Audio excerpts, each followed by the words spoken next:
Cancers of the stomach and esophagus are among the most common cancers globally. More than 40,000 cases were diagnosed in the U.S. last year.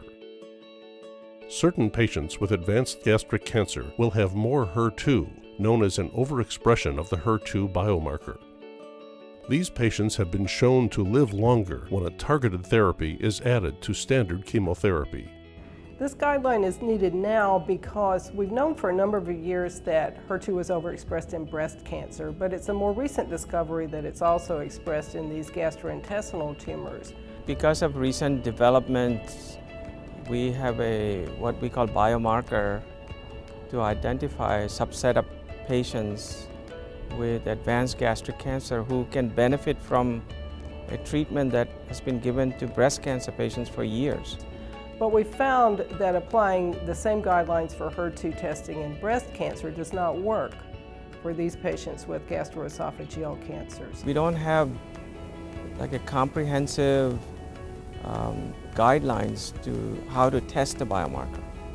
We've been leaning on the breast guidelines, but there are differences between how this biomarker appears in breast cancer tissue compared to gastric cancer tissue. So the guideline is needed to identify the patients who might benefit from therapy for this particular kind of cancer. I think the guidelines really provide this phenomenal crystallization of the literature in each discipline that is all listed in the guidelines, and this is done not by just one expert, but number of experts in individual disciplines. Well, starting off, the medical oncologist should use the guideline to decide which of their cancer patients should be tested in the first place.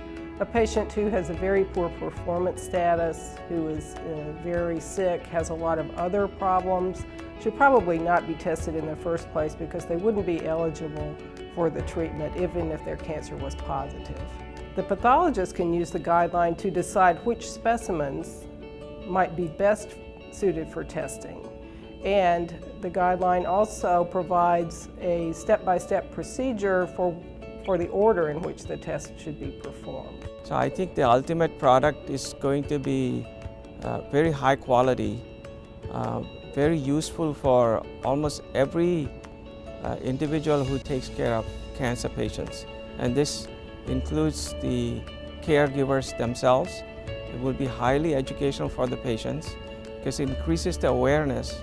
Gastric cancer is very prevalent worldwide. It's consistently in the top 5 cancers globally. It is decreasing in this country, but esophageal adenocarcinoma rates are rising in the United States and other Western countries. So this guideline has the potential to impact a large number of patients. To learn more about how to ensure that patients receive the best treatment for their type of cancer, visit our websites below.